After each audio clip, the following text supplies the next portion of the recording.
नमस्कार, म मनोज पाठक रङ्गेलीबाट हैन, मोरङको रङ्गेली नगरपालिका वार्ड नम्बर 2 देखि र आज राष्ट्रिय स्वतन्त्र पार्टीको केन्द्रीय कार्यालय घण्टीघर खोज्दै खोज्दै एउटा रासपाको कार्यकर्ता बन्नको लागि एउटा 28-29 वर्षको केटा यहाँ आइपुगेको छ। किन आइपुग्यो भन्ने कुरा धेरैलाई लाग्न सक्छ हैन। अरूको पनि त पहुँच छ, अरूको पनि त पार्टी कार्यालय यस्तै छ, यस्तै यो भन्दा पनि अझ बढी पहुँचमा छ अरूको पार्टी कार्यालय।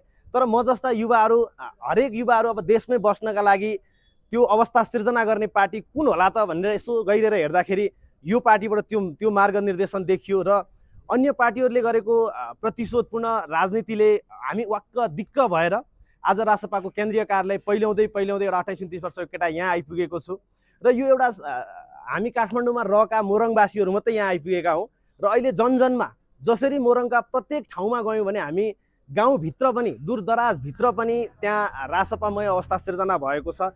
हाम्रो सभापतिमाथि भएको जुन अन्यायको पक्षमा जुन तरिकाले अन्याय भयो भन्ने पक्षमा लाखौँ मान्छेहरूको आवाज यति बेला गुन्जिएको छ भनेदेखि भर्खरै मात्रै देशमा एउटा विषम खालको परिस्थिति सिर्जना भयो। जुन जेन्जी आन्दोलन नामले जुन स्थिति सिर्जना भयो, यो स्थितिको केही एजेन्डाहरू हेर्दाखेरि जुन हिजो रवि दाइले मिडियाका क्षेत्रबाट देशको व्यथितिका विरुद्धमा खबरदारी गरिरहेका एजेन्डाहरू नै आज जेन्जीका एजेन्डा बन्न पुगेका छन् र जेन्जी साथीहरूलाई पनि म यो मिडिया मार्फत अथवा क्यामेराहरू मार्फत के आह्वान गर्न चाहन्छु भने राजनीतिक दलभन्दा बाहिर गएर केही पनि हुनेवाला छैन र राजनीतिक दल पनि सुध्रिएको राजनीतिक दल छान्नका लागि तपाईँहरूले रासपा नै छान्नुहोस्, ढिला नगर्नुहोस्।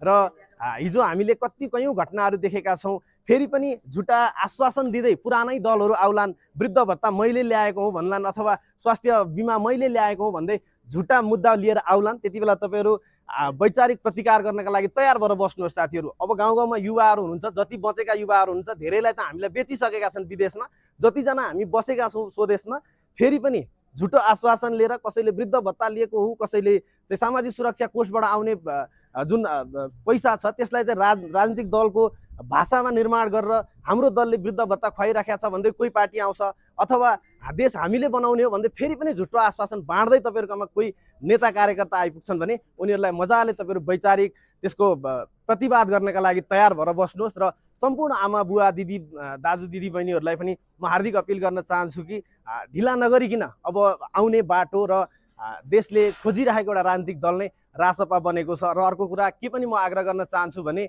हिजो जुन तरिकाले देशका शासकहरू भागिरहँदाखेरि हाम्रो सभापतिलाई एउटा हुलमा हुत्याइएको थियो, त्यो हुलबाट सभापति आफै हुल पन्साउँदै आफ्नो घरसम्म आउँदा पनि उहाँलाई भगौडा करार गरियो।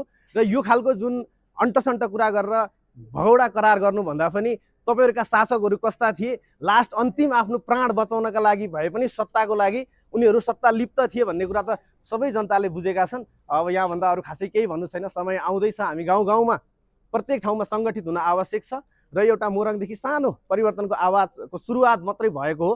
बिस्तारै बिस्तारै मोरङ नै पुनै रासपामय हुने खालको वातावरण सिर्जना भइरहेको छ। दलहरूलाई चाहिँ अब विस्थापित गर्नुपर्छ भनिरहँदा अहिलेका नयाँ दल होइन कि नयाँ दलहरू, अहिलेको नयाँ मान्छे, नयाँ शक्तिहरू नै छुट्टै विभिन्न दलहरू खोलेर यसलाई चाहिँ हुन्छ नि नयाँहरू नै विभाजित भएपछि त पुरानाहरूकै फेरि रजगज हुने टाइपको भयो। यसलाई चाहिँ तपाईँले कसरी हेर्नु भएको छ?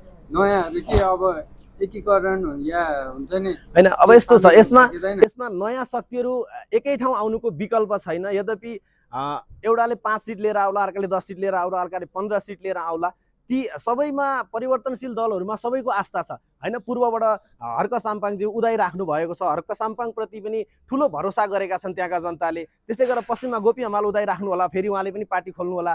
उज्यालो नेपाल अभियानका नायकले हिजो मात्रै पार्टी खोल्नु भएको छ, उहाँप्रति पनि ठुलो आशा भरोसा गरेका छन्। यद्यपि यी नयाँ शक्तिहरू सबै मिल्नुपर्छ र नयाँ शक्तिहरू मिल्यो भने नै यी पुराना दलहरूलाई चाहिँ पत्ता साफ गर्न सकिन्छ। पार्टी खोल्ने भन्दा पनि एकै ठाउँमा आउन सकिन्छ कि सकिँदैन? एकै ठाउँमा आउन मजाले सकिन्छ। त्यसको लागि अब उहाँहरूले पनि आउने खालको वातावरण सिर्जना गर्दै जानु पर्यो। केन्द्र पार्टीको कमिटीसँग विविध छलफलहरू गर्दै जानु पर्यो। त्यो भयो भने किनभने उद्देश्य त एउटै नै छ, सुशासन कायम गर्ने, पुराना भ्रष्ट ठुल्ठुला काण्डहरूलाई छानबिन गरेर दायरामा ल्याउने। नयाँ खोलिएको दलको पनि त्यही छ भनेको भर्खर हिजो आज खोलिएकाको पनि त्यही छ, हाम्रो राष्ट्रपाको पनि त्यही छ भनेपछि त यो एजेन्डामा उहाँहरू समाहित हुन सकिहाल्नुहुन्छ नि। जेनजी पछि सरकार चेन्ज अहँ, होइन, भयो सरकार चेन्ज भइसकेपछि पनि रवि दाइले न्याय किन पाउनु भयो, तपाईँको विचार के छ? होइन यस्तो छ, अब रवि दाइले न्याय त पाउनु भएको छैन, यो त प्रतिशोधपूर्ण राजनीति छ भन्ने कुरामा यो सरकारले त गर्न सक्छ नि, चाह्यो भने एक हप्तामा सक्छ तर यस्तो छ नि, यही सरकारभित्र पनि अथवा यहाँ त कस्तो छ भने कर्मचारी तन्त्र होला एउटा होइन, हिजोदेखि त सयौँ मान्छेहरू आफ्ना पार्टीका भरुवा गरेका होलान्, त्यो हिसाबले हेर्ने हो भने पनि तत्कालै उहाँले त्यस्तो पाउने अवस्था नहुन पनि सक्ला कि, तर यद्यपि चाँडो गरिदिनु भयो भने कि दोषी करार गरिहाल्नु पर्यो, उहाँ दोषी हो भनेर भनिहाल्नु पर्यो हाम्रो सभापतिलाई, कि होइन भने निर्दोष हो भनेर साबित गर्नु पर्यो, अल्झाएर किन राख्ने? यो त केही होइन, यो त यहाँ सुन्नु न, यो त केही होइन, निर्वाचनको प्रतिस्पर्धासँग डराएकाहरूले जबरजस्ती परिवर्तनको आवाजलाई एउटा काल कोठरीमा लगाएर थुनेको मात्रै हो, तर त्यो ब्लास्ट भइसकेको छ। हामी जस्ता एकजना रवि दाइ थुनिएका छन्, हामी जस्ता 27-28 वर्षका रविहरू जन्मेका छन्, अर्को 29-30 वर्षका रविका दाजु दिदीहरू चेलीबेटीहरू जन्मेका छन्, यहाँनिर हजारौँ रविहरू जन्मिसकेका छन् त। त्यो हुँदाखेरि एकजना रवि दाइ एउटा आदर्श हो, रवि दाइलाई थुनेर रासपालामा चाहिँ त्यत्रो हुने भन्ने खालको छैन। रवि दाइ थुनिए तापनि लास्ट क्वेसन गरिहाल्छु, अब आउने युवाहरूलाई के भन्नुहुन्छ, राष्ट्रपमै जोइन हुने भन्नुहुन्छ? एकदमै, किनभने धेरै युवाहरूको के छ भने पार्टी चाहिँ रोज्नै हुँदैन, पार्टी त ब्रिटिस न हो भन्ने खालको जुन छ, नेभर होइन। राजनीतिक दल चाहिन्छ नै, नेपालको जुन यो हाम्रो लोकतान्त्रिक व्यवस्थामा राजनीतिक दल बिना कुनै पनि पार्टी अथवा सरकार सञ्चालन सम्भव छैन। त्यसो भएको हुँदा राजनीतिक दल चाहिन्छ नै। कसैले दुईवटा बोरा आलु छ, एउटाले कुहियो भनेर हावादारी गरिरहेछ तर आलु राम्रो छ, तर अर्को पुरै कुहिएको छ भनेदेखि त्यो कुहिएको आलु लिने कि कसैले कुहियो भन्दैछ तर रियल नकुहिएको आलु लिने भन्ने कुरा तपाईँ आफैले छुट्याउने कुरा हो। अहिले मेरो अन्तिम प्रश्न ल, अहिले चाहिँ पछिल्लो समय चाहिँ रवि लामिछानेले जेलबाट चाहिँ राष्ट्रपालाई कमान्डिङ गरिरहनु भएको छ भनेर एउटा हुन्छ नि आइरहेछ, यसलाई चाहिँ तपाईँले कसरी हेर्नु भएको छ कि राष्ट्रपालाई चाहिँ रवि लामिछाने जेलबाटै कमान्डिङ गरेकै हुन्छ?